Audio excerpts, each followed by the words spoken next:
With over 100 registered political parties, the electoral system and elections in India is very, very complex because all the interests of all these parties need to be kept in mind before an alliance is formed.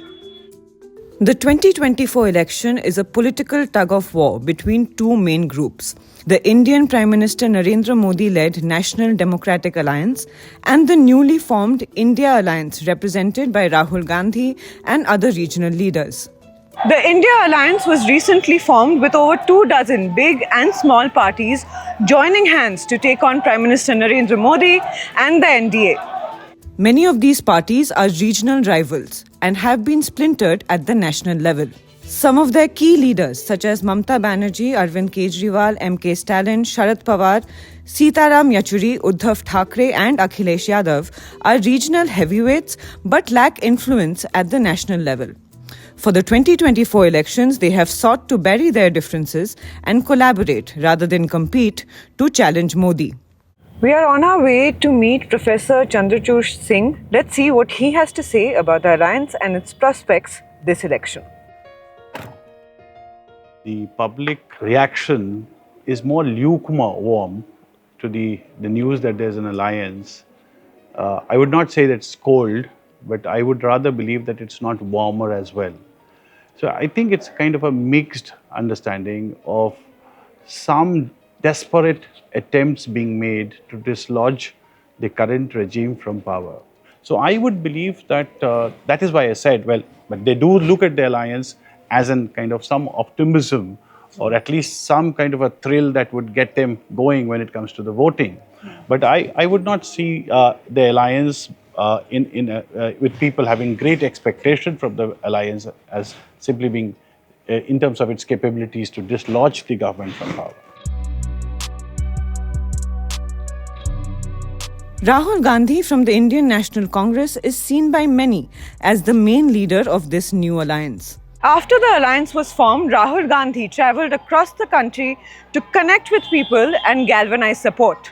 Rahul Gandhi हमारे घर पे अचानक ही आए, हम तो देख के चौंक गए थे। हमारी एक योजना आ रही है, हम हर गरीब महिला को 1 लाख रुपए दें साल।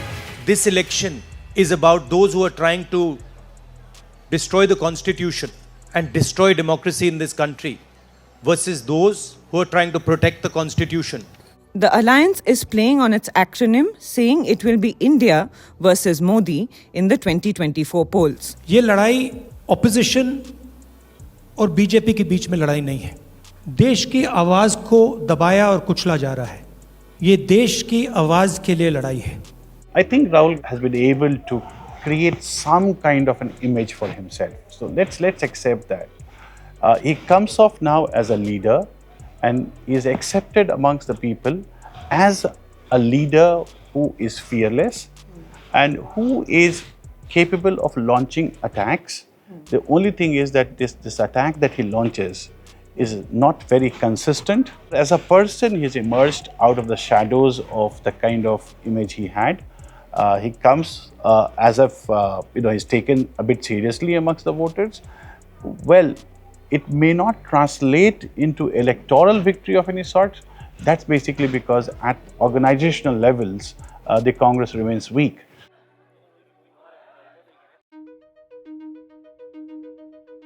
Indian National Congress spokesperson Pawan Khera says the party is aware of the massive challenges at play to take on Modi and his allies, but they remain optimistic. When we first started talking about alliance with all the prospective partners, we knew that the road ahead would not be a very smooth ride. The Congress Party's experience in cobbling alliances and running governments, alliance governments, is a very rich experience. By and large, the I.N.D.I.A alliance is a good alliance of like-minded people who have the willingness of giving up some seats on all sides. So I think it's a good, very healthy alliance.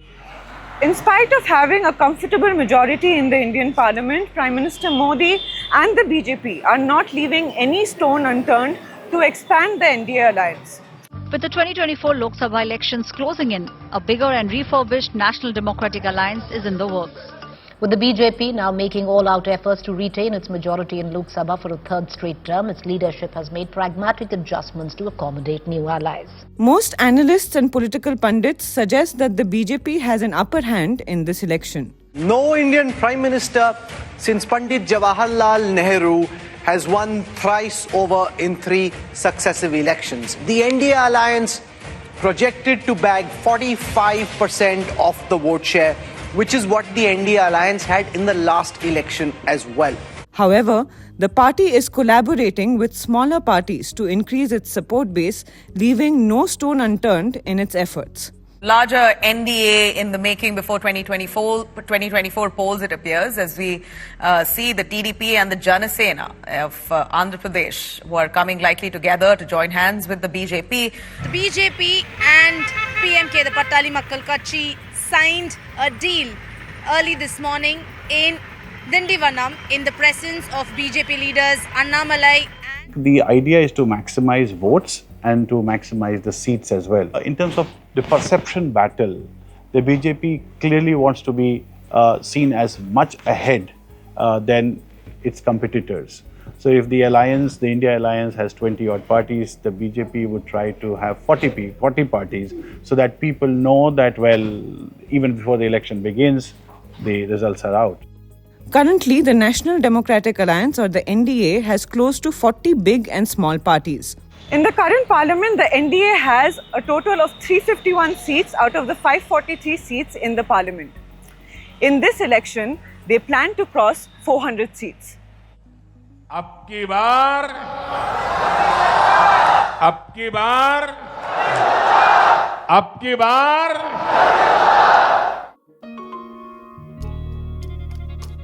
We met with BJP spokesperson Jaiveer Shergill. He started his career in politics with the Indian National Congress before moving to the BJP in late 2022. He told ABC News that the N.D.A was confident of crossing the 400 mark this election. The dipstick measure or the barometer of N.D.A versus I.N.D.I.A is very evident from the mood of the nation already. The mood of nation as far as N.D.A is concerned, led by Honorable Prime Minister Narendra Modi ji, is as far as N.D.A is ab ki baar 400 par, which for you means that this time it's above 400 seats for N.D.A. So ab ki baar 400 par versus for I.N.D.I.A or especially the Congress, kya hoga is baar 40 par? Will Congress cross 40? That is a question mark in Indian voters. Whereas on the opposite side, there's a definitive faith that N.D.A will cross 400. But is it easy for N.D.A to get more than 400 seats in a 543-seat parliament? You know, elections are quite different to predict and very difficult to predict in India. But well, if the Prime Minister wants 370, if he really works, and if the way the things are happening in the India alliance, well, who knows?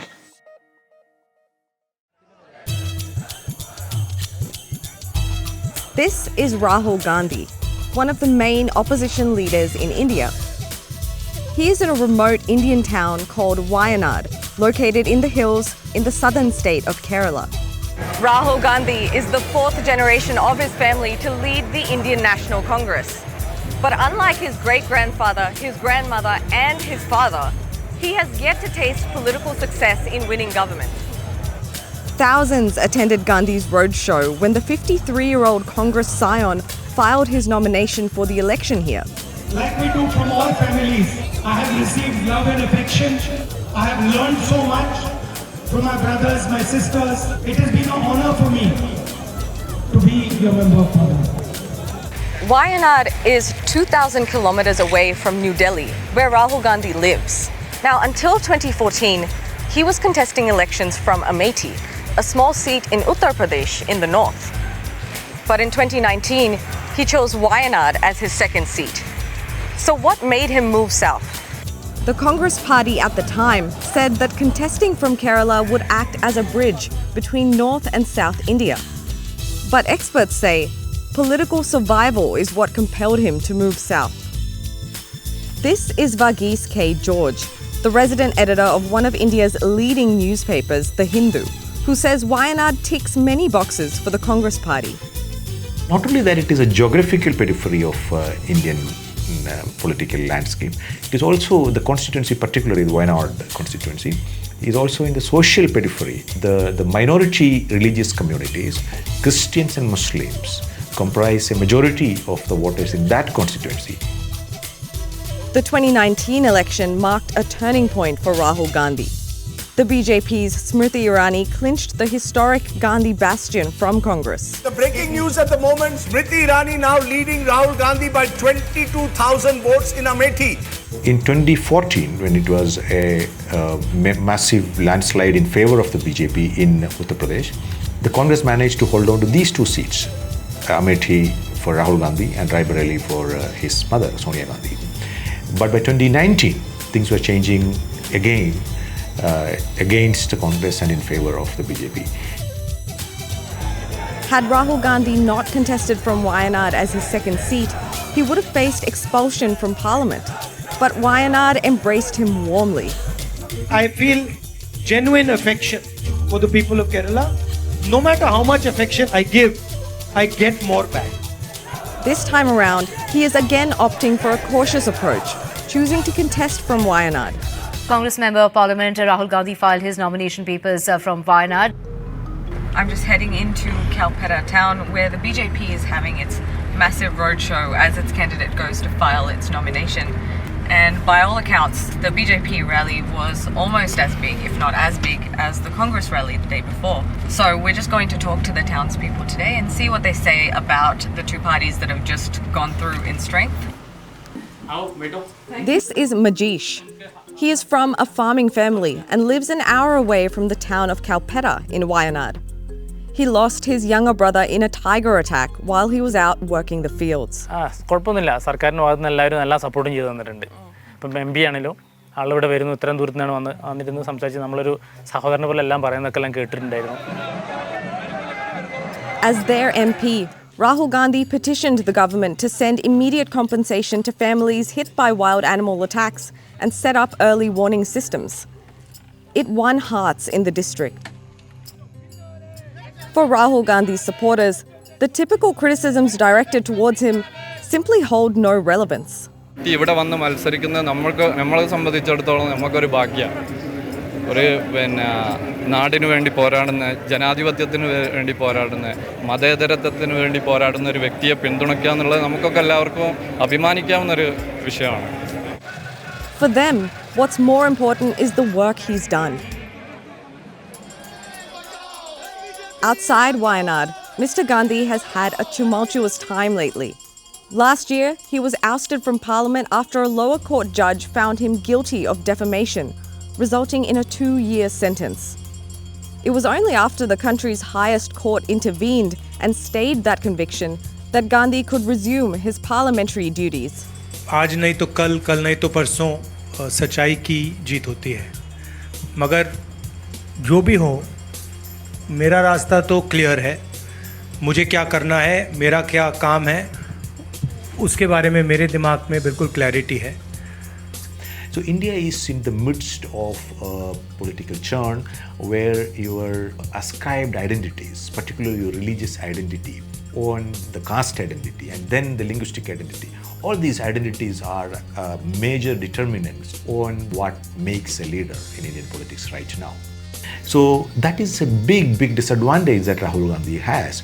Rahul Gandhi cannot claim to be belonging to a particular clan or a religion or a linguistic group or a caste group.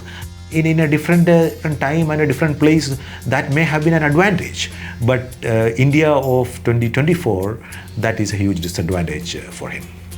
The Indian National Congress last year dismantled their old alliance, the United Progressive Alliance, and have formed a new opposition bloc called the Indian National Developmental Inclusive Alliance, or the I.N.D.I.A Alliance. It's a resistance coalition, I would call it. There is nothing really much that actually binds them together other than the fact that all of them feel threatened by the expansive politics that the BJP is practicing. Earlier this year, Rahul Gandhi set out on his second cross-country trip, walking from violence-stricken Manipur to Mumbai as part of his Bharat Jodo Nyaya Yatra, or Uniting India for Justice March. Rahul Gandhi has managed to build for himself as the singular leader who is the antithesis of Narendra Modi. He is the only viable option if you actually have to oppose Narendra Modi's politics. So that impression is built particularly in the last 1 year because of his very strident and consistent articulation of what he stands for. Rahul Gandhi and the Congress Party have hit out at the government when just weeks out from the polls, his party's funds were frozen, significantly impacting their campaign in a move that he says is politically motivated and timed to inflict maximum damage on the opposition. This is what has been done to the Congress Party 1 month back.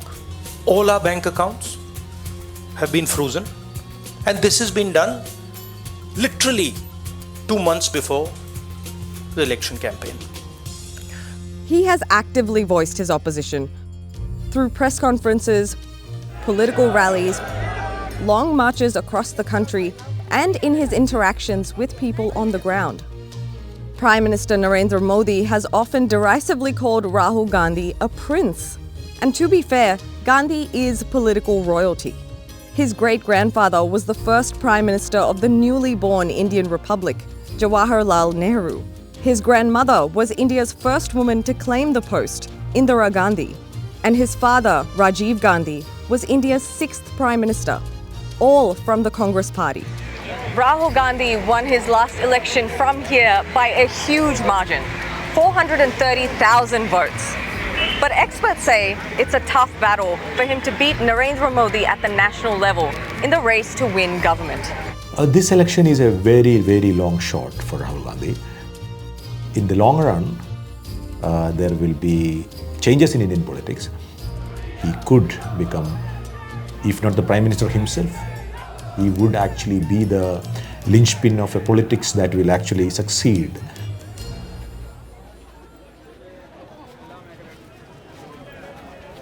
Now, in a relief to the consumers, the centre has announced to reduce the price of LPG cylinders for domestic use by ₹200 per cylinder for all users. TMC in West Bengal has also tasted this success. In 2021, it launched the Lokir Bhandar scheme, which promised a monthly cash transfer to women, and the scheme is considered to have been a big factor in returning Mamata Banerjee to power.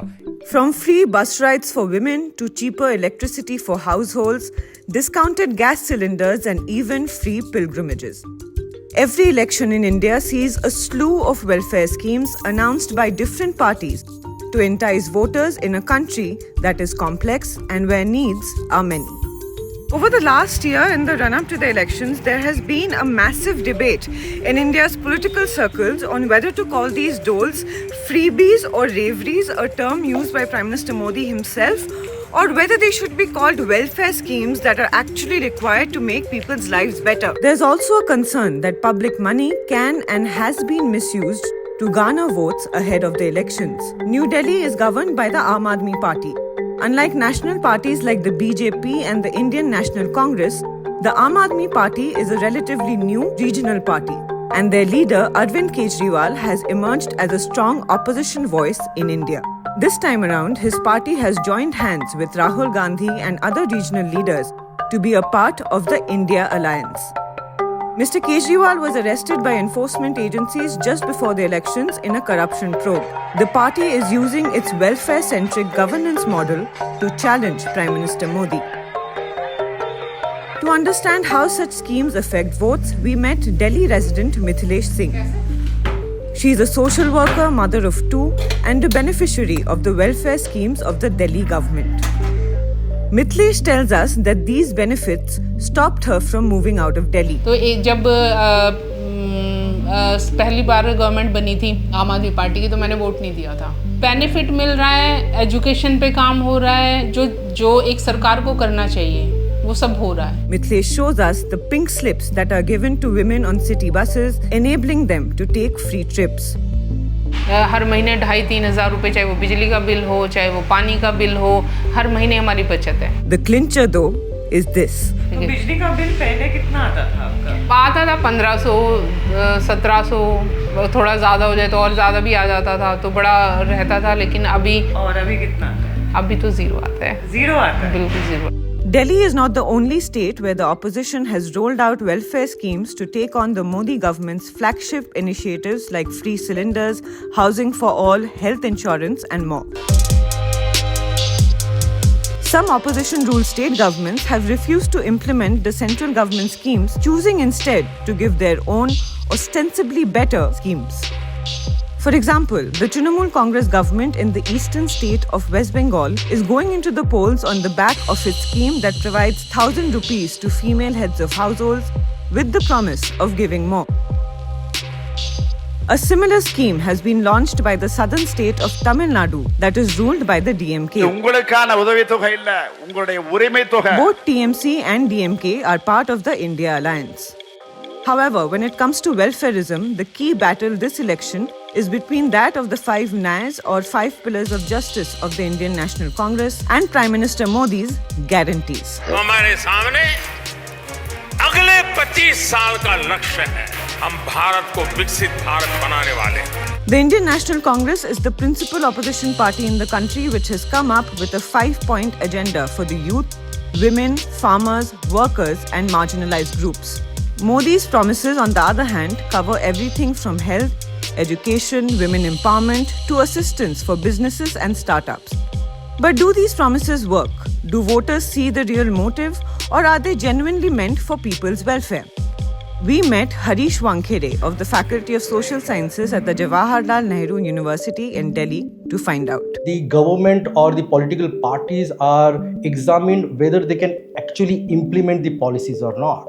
And we'll find that the Congress's politics is often distrusted by the people, suggesting that there are multiple leakages whenever they propose a policy or a welfare scheme. That was one of the major reasons that other political parties, like I said, DMK in South India, they decided that they will be the better executors of the welfare policies. The BJP or in Delhi, I.N.D.I.A party. These are the parties which promoted that kind of a promise that when they will be in the regime, when they will come into power, the execution of the welfare schemes will be their priority. We asked the people how they feel about this.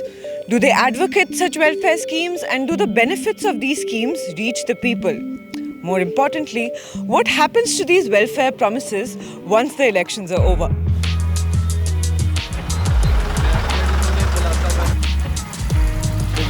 जिनको मिलता है तो वही जानते हैं कोई नहीं आता मोदी के यहाँ से कोई चीज नहीं फ्री है सिलेंडर फ्री करे तो कोई सिलेंडर नहीं मिले किसी को मिले हैं नाम के लिए किसी को नहीं मिले हैं सिलेंडर का प्राइस कम क्या है हाँ प्राइस कम हुआ है 100 रुपए कम हुए हैं प्राइस कम हुआ है 100 रुपए हो गए 1100 का भी तो हो गया 100 रुपए अगर कम कर दिया तो क्या कर दिया कुछ भी नहीं हमारी सब्सिडी भी तो नहीं आ रही ना इलेक्शन आता है तो सारा पार्टी बोलते हैं कि आपका बिजली मुफ्त कर देंगे, आपका पानी मुफ्त कर देंगे, आपका गैस का भाव कम कर देंगे। ये क्या इलेक्शन तक ही सीमित होता है या उसके बाद ही मिलता है? इलेक्शन के बाद इलेक्शन नहीं तक उसके बाद में फिर रेट धीरे धीरे बढ़ते जाते हैं। आपको ये सारा सुविधा कभी मिला है? नहीं। इलेक्शन के बाद कोई भी पार्टी को इसके बारे में बात करते हुए सुना है? नहीं। तो आपको लगता है इलेक्शन की वजह से ही बोलते हैं? इलेक्शन की वजह से बोलते हैं। सारी पार्टियां इलेक्शन से पहले तो बहुत कुछ दावे करती हैं लेकिन कुछ जगह हो जाता है कुछ जगह नहीं होता है। As this election rolls on, the Supreme Court in India is getting involved and has agreed to hear a public interest litigation to challenge the practice of political parties promising freebies ahead of the elections. Supreme Court now issues a notice over freebies. The Supreme Court today said the question of election freebies is a serious issue. Well, the top court has listed a public interest litigation to be heard on Thursday, which challenges the practice of political parties promising freebies during elections. The PIL will be heard by a 3-member bench headed by Chief Justice of India, D.Y. Chandrachud. But will it change anything? So the poor people, the marginalized people and their concerns are resolved through welfare schemes. And it has a long history. And therefore, what we see today, it is not very distinct or different from what has happened in the Indian democratic past from the very beginning. And therefore, I believe that welfare schemes will be there till the day we have complete development or a prosperity in a real manner. The debate over whether a country like India can afford to dish out welfare schemes every time an election comes around at a massive cost to the exchequer is something that has citizens and intellectuals alike divided. Whether these promises will translate into votes for those promising them is what may decide one of the most important elections the country has seen in the recent past. And that's a wrap for this episode of India Votes 2024. Thank you for writing into us. It's always nice to hear from you. Next week, we'll take a look at the state of Indian media. India is home to numerous news channels and hundreds of newspapers. But its ranking in press freedom has been declining for the last 11 years, tanking sharply since 2017. India is home to millions of viewers, but large sections of its media are having a rough time. That's next week. See you then.